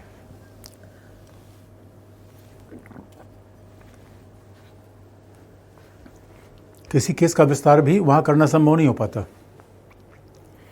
वहाँ तो एक बेसिक बात आप बता देंगे, उसके बाद ये स्ट्रक्चर हो जाएगा। तो आप प्रीवियस ईयर क्वेश्चन पेपर आप देखिएगा तो मेंस के ज़्यादा से ज़्यादा सवाल आपको इस स्ट्रक्चर से बन जाएंगे। अब थोड़ा सा आप कहेंगे विधि द्वारा स्थापित प्रक्रिया क्या है, विधि की उचित प्रक्रिया क्या है, अब इस पर विचार कर ले। ये तो मेंस का पॉइंट अभी हो गया। अब जरा हम पीटी की बात कर लें। वैसे आप देखोगे प्रीवियस ईयर क्वेश्चन पेपर में बार ये पूछा गया है कि शादी का अधिकार कहाँ है। यानी IAS एग्ज़ाम में आप देखोगे तो पीटी में भी आधे सवाल प्रैक्टिकल पूछे जाते हैं कि शादी का अधिकार किस आर्टिकल में है, 21 आर्टिकल, निजता का अधिकार 21 में है। ये सब प्रैक्टिकल सवाल पूछे गए हैं। और मानेका गांधी केस से, गोपालन केस से टेक्निकली सवाल कहीं पूछा नहीं गया। पिछली बार एक बार पूछा गया था कि विधि की उचित प्रक्रिया, ये तो पूछ लिया था उसने। अब बच्चों ज़रा हम आगे बढ़ने की कोशिश करेंगे। गोपालन केस क्या है, विधि द्वारा स्थापित प्रक्रिया क्या है, विधि की उचित प्रक्रिया क्या, इस बात को बता दें। इतनी तो आप मैंने जीवन का अधिकार के बारे में बता दिया, कैसे कैसे समय बदला। और समय बदला, जीवन का अधिकार बदला, क्योंकि आज की दुनिया में हम राज कपूर से लेकर रणबीर कपूर तक सफ़र कर चुके हैं। राज कपूर जमाने फिल्में अलग बनती थी, रणबीर कपूर जमाने अलग बनती है। नेहरू से प्रधानमंत्री मोदी तक चेंज हो गया। तो जब इतना बड़ा चेंज हुआ दोस्तों, तो पहले CCTV कैमरा थोड़ी था, पहले मोबाइल की दुनिया थोड़ी थी, पहले ऑनलाइन क्लास थोड़ी थी। तो जब सब कुछ चेंज हो रहा है, जब कहा भी जाता है, पहले तो होता था कि आप सो रहे हैं, जाग रहे हैं। आज क्या हो रहा है कि आप ऑनलाइन हैं या ऑफलाइन हैं। तो आज की दुनिया बदल गई बच्चों। लेकिन आगे बढ़ने से पहले ज़रा मैं देख लूँ बच्चों कोई सवाल तो नहीं है, उसके बाद फिर हम कुछ टेक्निकल बात आपको बता दें। और बच्चों एक बात याद रखना कि हम कोशिश करेंगे कि 1-2 क्लास अभी ले लें, क्योंकि मुझे मतलब मैंने सर से ही बात की, अखिल सर से हमने कहा था, और सर ने भी कहा कि 1-2 क्लास लेके आप, फिर उसके बाद आपको गौरव सर आ जाएंगे। क्योंकि बच्चों ऑनलाइन क्लास थोड़ा सा मुझे मज़ा नहीं आता, वो उतना भाव नहीं आ पाता, तो इसलिए हमने सर से रिक्वेस्ट किया था कि भाई हमें थोड़ा छुट्टी दे दिया जाए। बस क्लास करने का कंटिन्यू करने का पर्पज़ ये था कि ये अफवाह मत सोचो कि कोचिंग यहाँ खिसक जाएगी, वहाँ खिसक जाएगी, कोचिंग यहीं रहेगी, नोएडा वोडा कहीं नहीं जाएगी। तो बच्चों बस ये पर्पज़ था कि हम क्लास की कंटिन्यूटी रखें। लेकिन जरा आपके मैं देख लूँ कि आपके चैट क्या है। किसी कोचिंग कब से जल्दी ही स्टार्ट हो जाएगी मेरे बच्चों, हो सकता है हफ्ते, अभी को बहुत कठिन समय, हफ्ते 10 दिन लग सकते हैं ज़्यादा से ज़्यादा इसी किस्म के। तो हम लोग पूरा प्रयास कर रहे हैं। किसी वजह समझ नहीं आ रहा है, समझ नहीं आ रहा। अरे मेरे बच्चे, अरे क्या समझ, जीवन का अधिकार है, देख लो। ओ माय गॉड, जीवन का अधिकार समझ नहीं आ रहा है। पहले शरीर का अधिकार था, फिर कह दिया गरिमा में अधिकार हो गया, फिर ये हो गया कि प्रदूषण के अधिकार। अरे यही तो जीवन का अधिकार है मेरे बच्चों। अब विधि द्वारा स्थापित प्रक्रिया, विधि की प्रक्रिया बताएंगे तब तो आप कहोगे कि नहीं समझ में आया। इतनी बात में समझ जाना चाहिए यार। अच्छा, फिर main chapter wise practice question सब दे देंगे, सब दे देंगे। अरे मेरे बच्चे, भी प्रॉब्लम हो तो बताओ, क्वेश्चन सब आपको मिल जाएगा। सर एक बार मेंस PYQ डिस्कस। अरे मेरे बच्चे, पहले तुम फिर वही बात, बच्चों से सवाल पूछो तो अंगुली पकड़ाओ तो एकदम पूंछ ही पकड़ लेते हैं। अरे अभी शुरू किया हुआ है, देखिए सवाल मैं रेफरेंस इसलिए देता हूँ, आप देख लेना। एक बार टॉपिक ख़त्म होने दोगे तब तो सवाल में बताऊँगा मैं। किसी बच्चा समझ क्या पूछा है, फिर से समझा दीजिए उन्हें। अरे अभी केस हम अलग अलग बता देंगे, केस बताएंगे फिर समझा देंगे। ये मैंने लिखने का स्ट्रक्चर बताया बच्चों। अभी अब आपको मेनका गांधी केस बताना है, गोपालन केस बताना है, अब मैं आपको केस बताऊंगा। लेकिन केस मेंस में लिखने में कम यूज़ आता है, क्योंकि मेंस में तो सिद्धांत आएगा, पूरी बात इकट्ठे पूछ लेता है वो। सर नोट्स कैसे बनाए? अब देखो बच्चों, ये नोट्स ऐसे लिख लो, जैसे मैं बता रहा हूँ ऐसे लिख लो। समझ किसका सर? किसी बच्चे ने कहा लक्ष्मीकांत से पढ़ चुका हूँ। अरे मेरे बच्चों, मेरे स्टूडेंट हो गए लक्ष्मीकांत पढ़ते हो, बताओ, ये तो गंदी बात है। अब किसी बच्चे ने कहा पैसिव यूथनेशिया क्या है? अरे मेरे बच्चों, पैसिव यूथनेशिया, अभी यूथनेशिया पर आ जाएंगे। जीवन का अधिकार क्या है, अरुणा शानबाग केस है। तो मेरे बच्चों, जीवन का अधिकार में मरने का अधिकार नहीं है। याद रखना, जीवन का अधिकार निरपेक्ष नहीं है, जीवन का अधिकार निरपेक्ष नहीं है। और पैसिव यूथनेशिया का सिंपल मतलब है, तुम समझ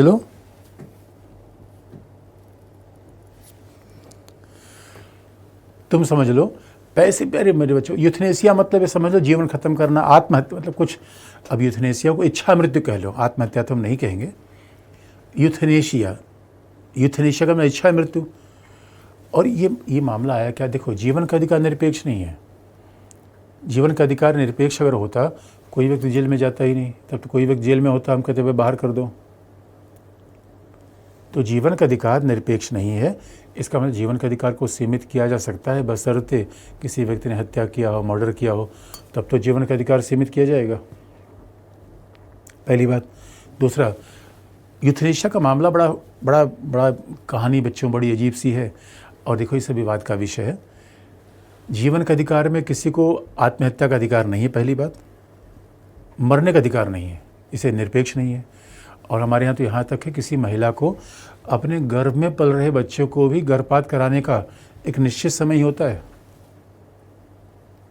यानी 24 हफ्ते से बाद अगर कोई महिला अपने ही गर्भ में पल रहे बच्चों को गर्भपात कराना चाहे तो हमारे यहाँ नहीं कर सकता, जबकि बच्चा तो महिला के जीवन का अधिकार का भाग है। तो मेरे बच्चों, हम इस समाज में रहते हैं। और दूसरी बात, यूथनेशिया का मतलब इच्छा मृत्यु है। यूथनेशिया जो बच्चे ने पूछा है,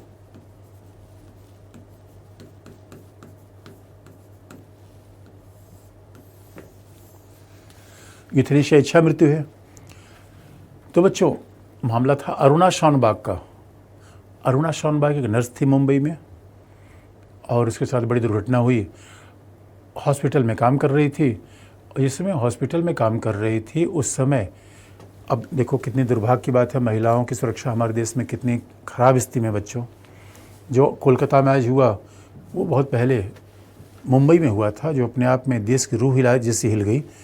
अब नर्स होने के नाते वो अपने किसी चैम्बर में कपड़े बदल रही थी। नर्स का वही काम होता है, जो डॉक्टर भी सामान्य कपड़े बदलते हैं अपना, इधर का पेशेंट कपड़ा अलग होता है उनका। कपड़े बदलते समय कुछ इस हॉस्पिटल के स्टाफ ने उसके ऊपर हमला किया, उसका बलात्कार कर दिया गया और उसका गला चेन से दबा दिया गया और वो बिल्कुल मरणासन्न हो गई। अब हॉस्पिटल की नर्स थी और बच्चों की इतनी हृदय विदारक घटना थी ये कि उस महिला को लगभग 20 साल तक हॉस्पिटल में रखा गया, इसलिए क्योंकि कोमा में थी वो।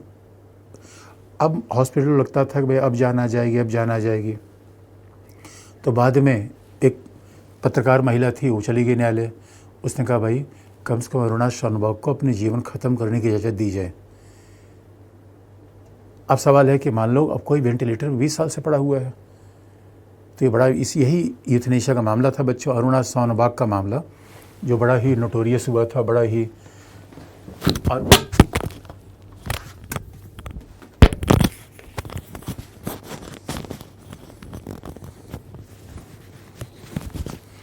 जो बात लिखा गया अरुणा शानभाग, तो अब पैसे भी थे। अब सवाल है कि अरुणा शानभाग को मतलब वेंटिलेटर लगा हुआ है, तो वेंटिलेटर लगा हुआ है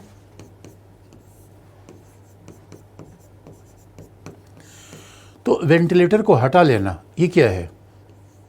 ये है पैसिव यूथनेशिया। भाई हमने किसी को मारने के लिए इंजेक्शन नहीं दिया, वेंटिलेटर हटा लिया। लेकिन अगर किसी को इंजेक्शन दे दिया जाए तब क्या होता है? इसे एक्टिव यूथनेशिया कहा जाता है। इसे एक्टिव यूथनेशिया कहा जाता है, जो हमारे यहाँ आंशिक रूप में न्यायालय ने परमिशन दे दी है। अगर व्यक्ति बहुत गंभीर बीमारी से पीड़ित है तो व्यक्ति को इच्छा मृत्यु का भी अधिकार है इस समय।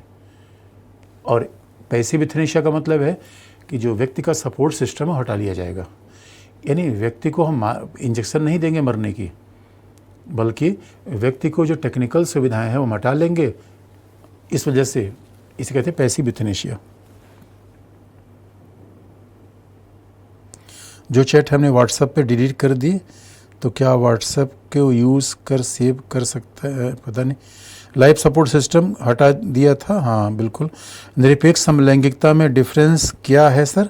निरपेक्ष सापेक्ष समलैंगिकता, ओ हमारे, अरे मेरे बच्चों, निरपेक्ष सापेक्ष समलैंगिकता में डिफरेंस क्या है? मतलब मैं समझ नहीं पा रहा हूँ क्या पूछ रहा है मेरा बच्चा।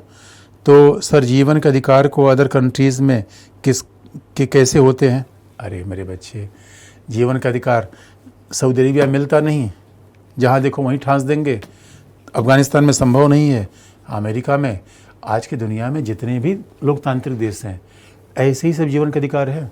और हमारी न्यायपालिका बाकी लोगों से सीखती है ना, आज ग्लोबलाइजेशन की दुनिया है। अरे जो सामान अमेरिका में बिकता है भारत में बिकता है, तो जो अधिकार अमेरिका में होगा भारत में भी तो आएगा बच्चों। जीवन का अधिकार किसी ने कहा, या देखो कैसे गड़बड़ हो गया साइन, ज़रा देखो ज़रा वो चैट कैसे गड़बड़ हो गया।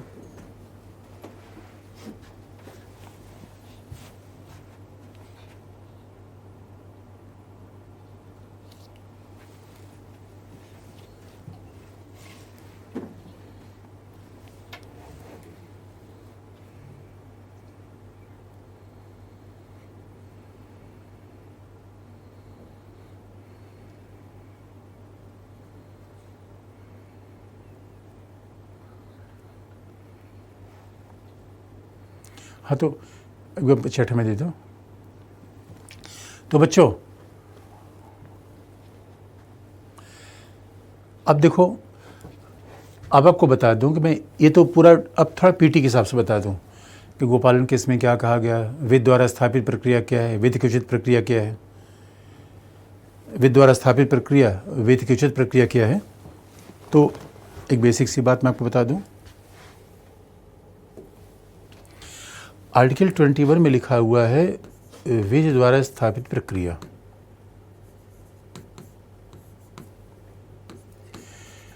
ये फ्रेज हमने लिया था जापानी संविधान से। Procedure established by law.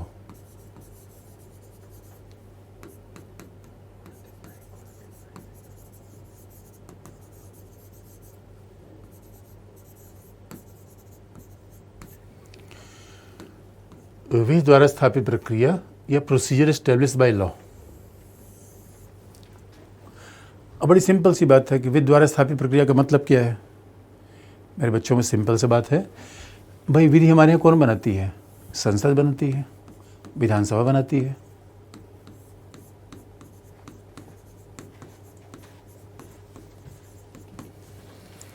हमारे यहाँ विधि संसद या विधानसभा बनाती है। अच्छा, बड़े मेरे बच्चों, इतना कानूनी होने की जरूरत। किसी बच्चे ने कहा आत्महत्या और इच्छा मृत्यु में क्या अंतर है? अरे मेरे बच्चों, इच्छा मृत्यु का मतलब क्या है? अगर व्यक्ति जीवन जीने में समर्थ नहीं है। आत्महत्या क्या है? मोटा ताजा आदमी है, कूद गया छत से ऊपर से, ये आत्महत्या है बच्चों। जीवन खत्म कर लेना आत्महत्या है। शॉर्ट कैसे करें राज्य व्यवस्था को? शॉर्ट कैसे? शॉर्ट यही तो है मेरे बच्चों, शॉर्ट कैसे करोगे? चलो अच्छा, अब मुझे लगता है इसमें अब आपको बेसिक बात बता दें। देखो, विधि द्वारा स्थापित प्रक्रिया, विधि कौन बनाएगा? संसद, विधानसभा। जब याद रखना, हमारे यहाँ जब विधि कोई बनती है तो विधि के दो पार्ट होते हैं। एक तो जब भी कोई, याद रखना, विधि बनती है, क्योंकि हम ये भी लिख सकते थे कि विधि द्वारा स्थापित प्रक्रिया क्या मतलब, सीधे विधि के द्वारा जीवन का अधिकार छीन लिया जाएगा। अब इतना लंबा फ्रेज क्यों लिख दिया कि विधि द्वारा स्थापित प्रक्रिया? कारण ये है बच्चों कि जब हम कोई विधि बनाते हैं तो विधि में दो पार्ट होते हैं। एक तो विधि का पर्पस क्या होता है, उद्देश्य क्या होता है। अब मान लो कोई विधि हमने बनाई, और विधि क्या बनाई थी? मान लो हमने विधि बना दिया कि मनी लॉन्ड्रिंग को प्रतिबंधित करना।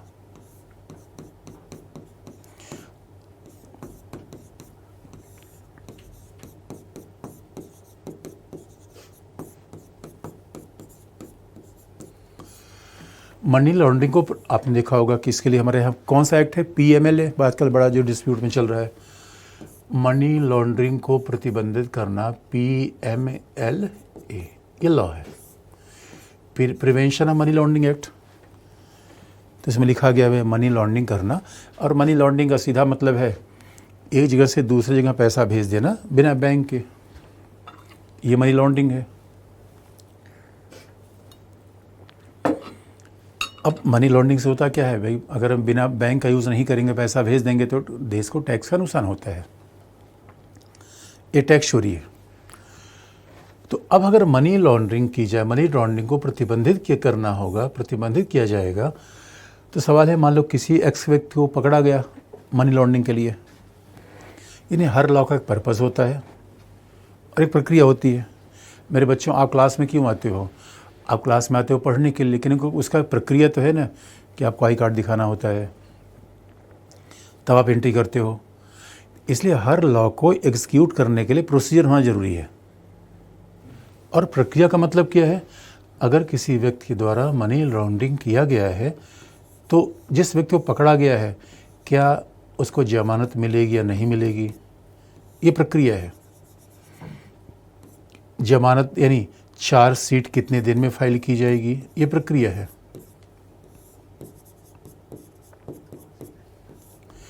जमानत मिलेगी या नहीं मिलेगी, चार्जशीट कितने दिन में फाइल की जाएगी। उसके बाद प्रक्रिया क्या है? क्या उसे हिरासत के पहले कारण बताया जाएगा।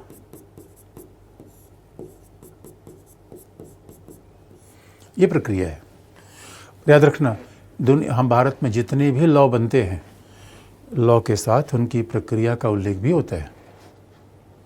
ये इंटरेस्टिंग पार्ट है। हम केवल लॉ नहीं बना सकते, ये इसका मतलब है प्रक्रिया। इसके क्या कहते हैं? इसे कहते हैं सब्सटेंटिव लॉ। लॉ के मूल तत्व को क्या कहते हैं? एक लॉ होता है लॉ का पर्पस, लॉ का मूल तत्व, इसे कहते हैं सब्सटेंटिव लॉ।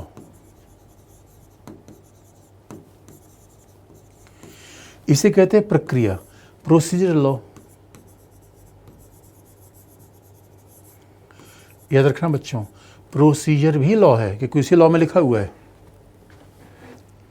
प्रोसीजर भी लॉ है और लॉ भी तो लॉ तो ही है, दोनों लॉ ही है। तो प्रक्रिया को आप लॉ का ही प्रक्रिया क्या है? लॉ की शाखाएं हैं।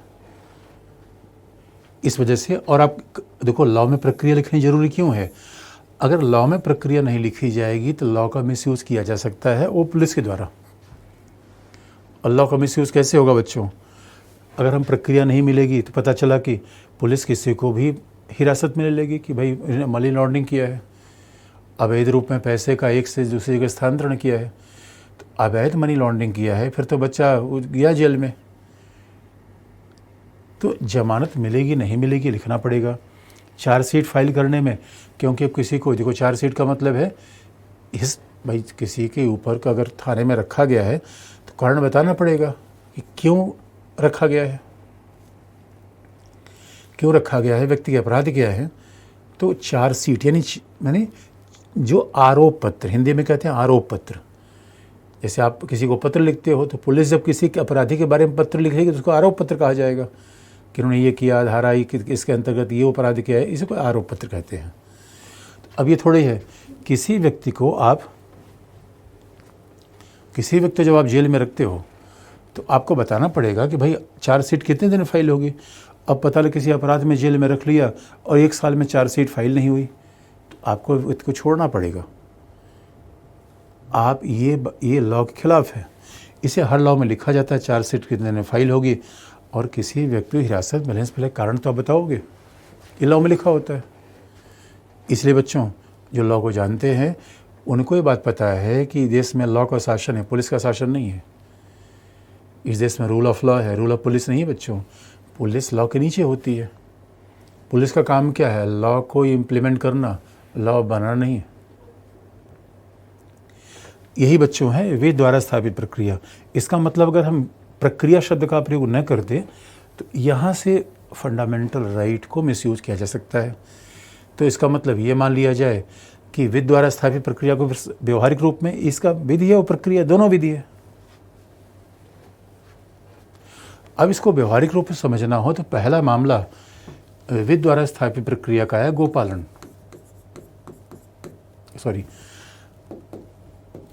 एक ही गोपालन कह लो या एक ही गोपालन, अरुण कुमार गोपालन 1950 में। और मामला ये था बच्चों, देख गोपालन को निवारक नजरबंदी में बंद बनाया गया था। निवारक नजरबंदी अनुच्छेद 22 में है। तभी आप देखते हो आज़ादी में 19 भी है, आज़ादी के अधिकार में 19, 20, 21, 22 ये सब उसी में है, सब जुड़े हुए हैं। निवारक नजरबंदी हम अनुच्छेद 22 में अलग से पढ़ेंगे, लेकिन इसमें तो लिखा ही हुआ है। गोपालन नेता थे, कम्युनिस्ट पार्टी के नेता थे और जेल में ठूंस दिए गए। कारण कम्युनिस्ट पार्टी के नेता थे, भाषण दे रहे थे, अचानक पुलिस आई, उनको जेल में रख दिया, पकड़ लिया। तो गोपालन ने कहा, भाई ये तो बताओ आरोप क्या है हमारे ऊपर। उनका आरोप क्या है? सरकार ने कहा है कि आप देश के लिए खतरा हो। गोपालन ने कहा, ऐसे कैसे हो जाएगा, हम आपके कहने से खतरा हो जाएगा।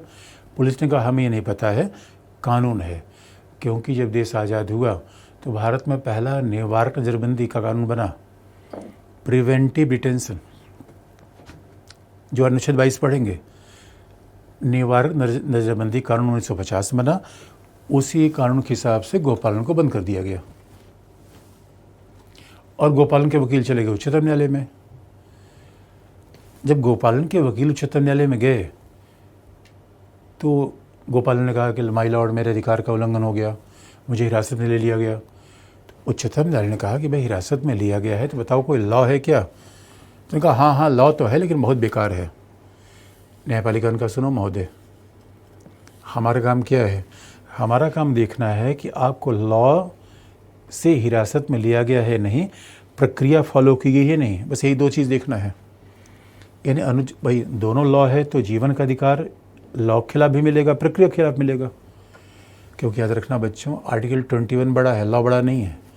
इसे फंडामेंटल है।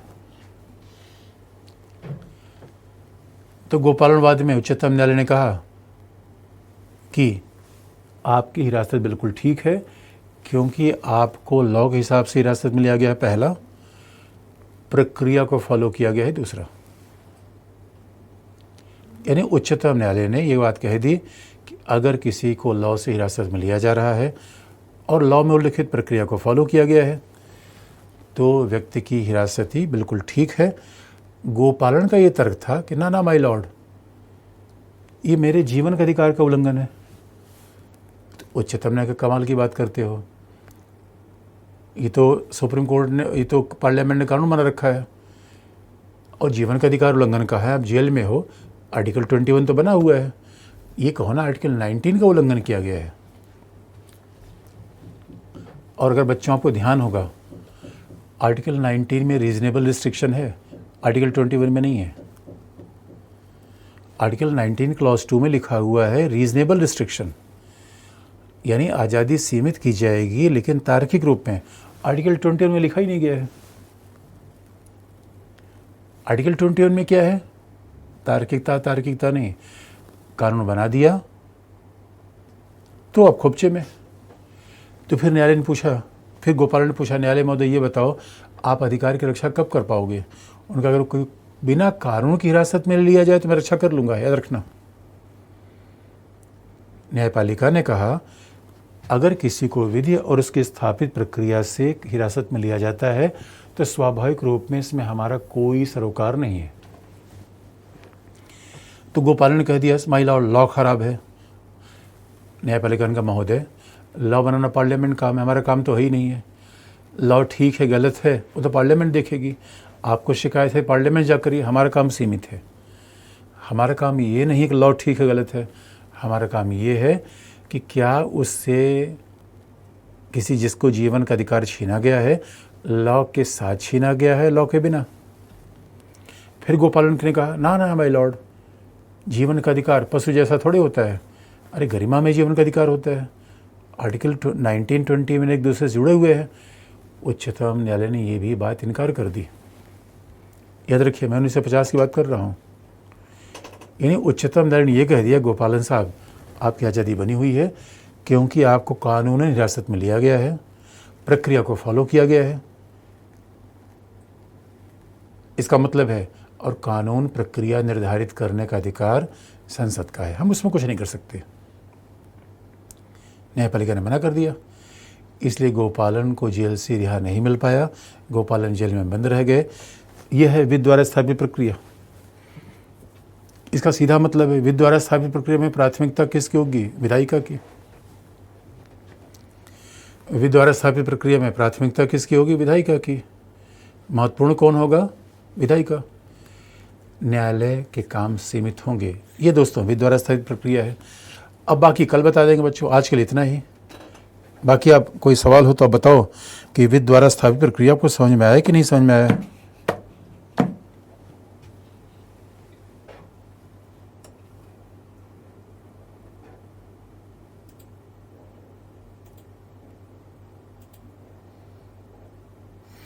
अच्छा कोई बात नहीं, क्लास अभी हम भी कम ही चलाएंगे बच्चे, कोई बात नहीं, कल से थोड़ा और भी क्लास कम कर देंगे, चिंता मत करो।